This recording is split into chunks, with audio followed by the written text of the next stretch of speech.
Trina here from Scrappy Horses. Welcome to my YouTube channel. I'm so happy you're here today. I am working on a project for the Anything Goes in a Card-Free Zone Challenge. And you can come join us with any project you're working on as long as it is not a greeting card. Now, I am working with the bingo card, which is our optional challenge, and here it is for you. And it's played like traditional bingo. Now here's how I played it out. I played it out with the column going up and down, the last column, and the diagonal with the left bottom going to the right hand top. As I said before, you're going to see me referring to my phone where I have that picture where I'm just sort of looking at it, figuring out what I've used and what I haven't. All right, so I've got some inks here, some close to my heart, along with the Ranger. I have a close to my heart embossing folder, along with an envelope that I've cut on my Cricut machine. I have some stamps, some rather large background stamps. This one right here with the pens is so cute, but I cannot remember where I got it. If I remember, I'll link it below. All right, now I have these pieces that I have cut from the Vectoria Designs Mad About Sewing embellishments kit, as well as the paper kit. I have some buttons from my stash, another little piece there, and my chocker that I'm going to use later for demo. I have the actual clipboard sitting there. There are a couple more pieces from the Vectoria Designs Mad About Sewing. I also have some fabric which I did not end up using and lace that I did not use. I pulled in some ribbon actually later. Velcro, again, I did not use it. I pulled in magnets instead, and you'll see that later. Here's some retired close to my heart stamps that I used to put some notebook lines in our notebook. More buttons, and then you'll see here that I have a couple more of the little cards from the Vectoria design to use on there. Now I also have this big clipboard. I have a corner pocket and the piece of paper which is from the Mad About Sewing papers. All right, let's get started. We're going to speed this up quite a bit because this is a long video, and I know nobody has time to watch long videos these days. So we're going to speed up the boring parts like the cutting and the inking. So I basically have just cut around those pieces so we got a sort of jagged look. Now I'm going to come in and I'm going to score this, and I'm going to score it so it actually makes a pocket that sticks off, kind of a three-dimensional pocket. So there's actually room to put things in there. I mean, quite a few little things. I'm coming into the notebook pages and I'm just inking up around those. I'm also inking up around all the little ephemera I'm going to use. Coming in with this background stamp, it's verbiage with flowers. And I'm just going to come in and just put a little bit of light background down on these notebook papers. Now on the front, I'm actually putting a bold red, sort of an antique red, and I'm adding more brown to it to add that reddish brown color that's on the front. Now I'm coming in with a little lighter red just to put a little background on these blank white pages. That would be the backs of what I printed from the ephemera. Here's a hint for you. If you're in the middle of a big project and you don't want to go wash your stamp, you can take a wet baby wipe and just lay your stamp down on it like that, set it aside, and then you can just go wash all your stamps at one time. As you can see, I'm going to use quite a few different stamps, and I didn't want to go wash between each one. All right, here I'm coming in with a really light brown color, and again, just adding some texture and color to those really white pages. So just coming in, laying it down. It's a really light beigey brown color. And again, I'm spraying that one. Here's a Hero Arts stamp. I'm doing the same thing, just giving it a little bit of variety. Going back to that purpley reddish brown color here, and I'm going to put some lines in now, and I decided it would be fun to use this. It's kind of Victorian looking and pretty, and so I used this on a couple of pages, and then I switched it out a little bit and changed my design, and you'll see how I did that by using that same stamp but only on the edges. I'm also bringing in this notebook piece, and I'm going to use that also. So as you can see, I'm just sort of just giving it a variety of different things going on here. So here's where I'm just using part of that stamp to stamp down the sides of the notebook paper. And then I'll come in with the other stamp and put in the notebook lines with a different color. So here we go. We're going to just stamp those right in the middle between those border pieces. So it just gives us a little bit something fun on these pages. Switching over to a light blue ink now, adding some more lines. This little notebook will be a great place just to, write down measurements, write down notes, pattern numbers, and this little notebook is actually going to clip onto the clipboard. You'll see this, you saw it at the beginning, but you'll see it again. And I can just take it right off the clipboard, throw it into my sewing bag or purse, and take it with me and make notes. So I noticed this pretty little floral heart, and I thought, ooh, let's use that too. So what I'm doing is I'm putting 2 notebook pages side by side and just stamping halves. Again, it gives me plenty of room to write, but just a little something to make it pretty. And I'm doing a second impression there. So I'm putting the dark one down on a piece of blank paper there, or scratch paper, and then just a really light one. Now I'm going to add some butterflies. Same thing. Stamp it off on the paper first and then onto my actual project. Here I'm adding some leaves, very, very light on the middles, and some dark flowers on the sides again. All right, I'm going to put my notebook together now, and you'll see there that that little piece of ephemera now is going to get glued to the front. But first, I'm going to go ahead and ink around the edges before I adhere that to the front of the notebook. But before I do that, I added some stitching because that was one of the parts on my bingo card. And I'm taking a little masking tape and putting it over the pin that I have stuck through so that nobody gets hurt on that. Okay, after I did my stitching, I always, if I stitch off of the piece, I just come in and tie the front to the back. That will keep my stitching in place.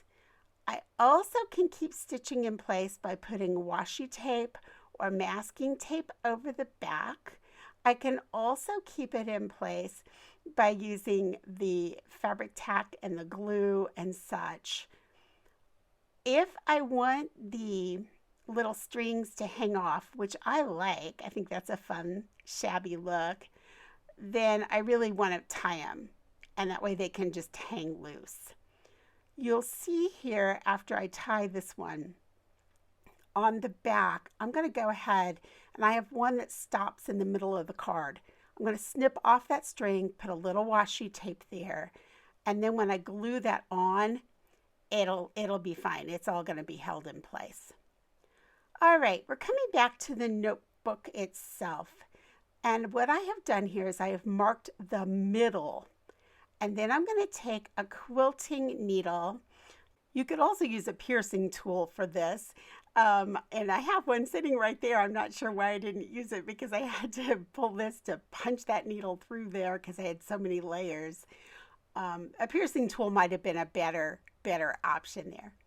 All right, now I measured 3/4 of an inch to the top or left, and then 3/4 of an inch to the bottom or right, depending upon how you're looking at it. And I'm punching right through all the layers at one time, and I'm doing it right on the fold line.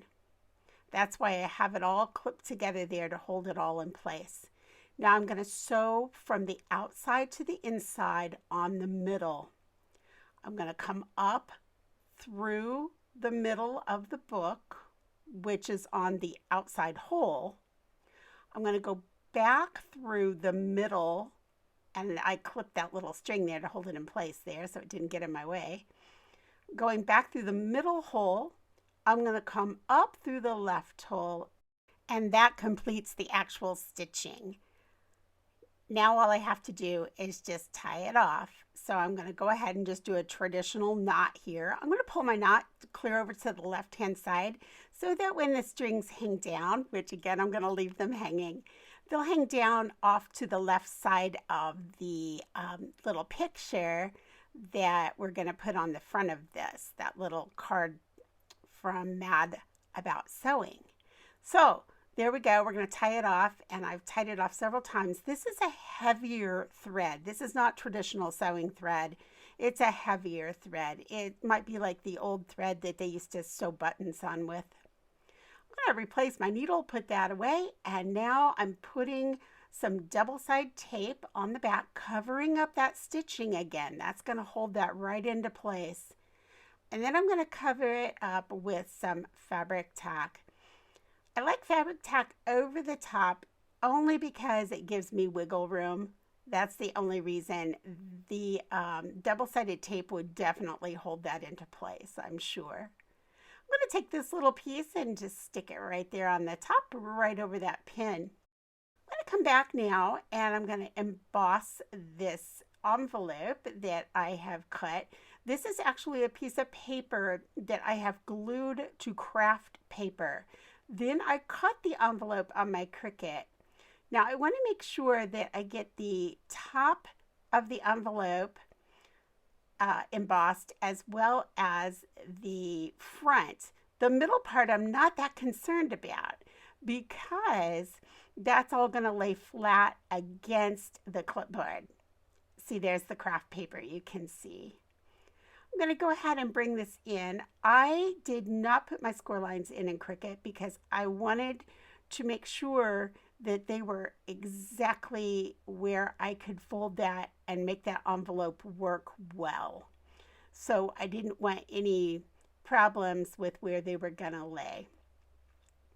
So this way I have all the control in the world as to where that's going to be. So there we are. We have it now, and you can see that the little envelope flap is embossed as well as the part that is going to become the front of the envelope. I'm taking a little bit of paint here. This is Blick paint. It's a pearl. It has a pretty sheen to it. I'm pulling in some chocolate, just one little drop, re-inker from Close to My Heart. I'm coloring that up, and I wasn't sure I was going to like this, but I wanted to make it look vintage. I'm testing it out on the back that's going to go against the clipboard. I decided this works. So I'm going very dry. I mean, it's just barely on my finger, and you see me tap and just go a little bit at a time, trying to just get it on the raised part of the embossing. I decided I wanted to go ahead and add this little piece of lace only because it was laying on my table and it was the perfect color. So I'm sticking that lace underneath the pin, and I'm going to stick that pin back down underneath that piece of paper again, just so it doesn't stick out. All right, I am staying very close in here because I want to show you what I'm going to do with this corner because it's different than what you might expect. First, let me share another tip. If you have large or wide double score tape and you don't have thin, you can take a razor blade and just cut downwards into the tube, that holds it, and you can just take off what you need then. You'll see here I've got a very thin piece. All right, here's the part I want to make sure you see. I am going right next to the score line, and you can't see it there, but you'll see it here in just a minute. on the furthest outside. And I'm doing this on the back. This is counterintuitive. This is not the way we would usually do it. I'm doing it this way because it's going to lay against the clipboard. So instead of adhering this to the front of the piece of paper, it's actually going to adhere to the back of the paper. So I slid the paper down inside, and you're going to see that here when I flip it over. You're also going to see another tip I'm going to share. I printed this on the back of another piece of paper that I didn't think I would use. Okay, so that's what you saw there. All right, here I'm referring back again, and I'm seeing, okay, I still need to get some twine on there. There are a few things I still need to add. Right now, I'm working on a little paper clip because I was thinking, ooh, there's an office item. So I was kind of going through trying to come up with some different things that were on the list and then see what I could make the bingo out of. I'm using those little tickets as a place just to hang a pen or a pencil off of, or my chalker that I like to use. All right, I've come back with that heavy duty thread, and I'm going to thread this through the button, and it is so fuzzy you can barely see it. So let's just take a look at a chart. So to create the X pattern on the top of the button, we're going to go down through hole 1, up through 2, down through 3, up through 4, and then tie a knot. To actually make the closure, we're going to go up through hole 1 and down through hole 4. Twist the button 45 degrees and then adhere it to the envelope. So now that we have that tied on, we're going to add some Gorilla Glue to the back. And you may want to set that aside for a few seconds and let it do its thing. I just went ahead and stuck it directly on. All right, I'm going to come back to my next set of little tickets that come with the embellishment pack. And I'm going to take this little seamstress here, and I'm going to put her on this clothespin.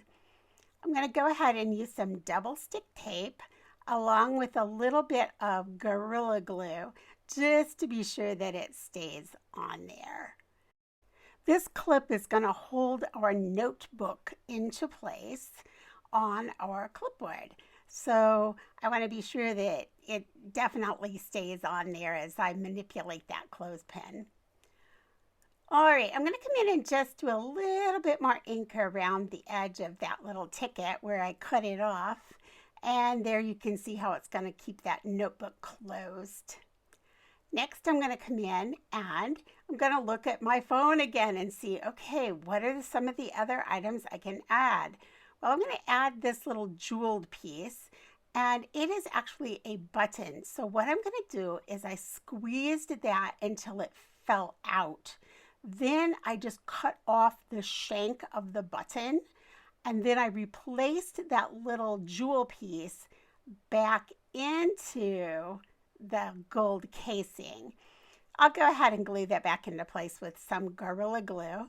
And then I'll be adhering that then to the clothespin just to the left of that pretty little seamstress. All right, here's where I came in with the magnets instead of Velcro.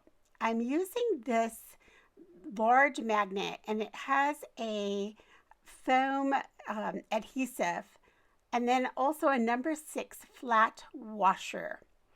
And it will act as a magnet with the actual magnet. So what I'm going to do, put a little Gorilla Glue on my clothespin, adhere this beautiful little strip of ribbon. I've already adhered the magnet disc to a needle threader. And that way I'll always be able to find that needle threader because it'll be magnetized to this board. I went in and added that little jewel there, as you can see. Now I'm coming back, adding a little Gorilla Glue, adding the ribbon that I folded over the top, and I'm going to set that aside for a minute. And here's how we close up our envelope. Just simple, just wraps right around that button.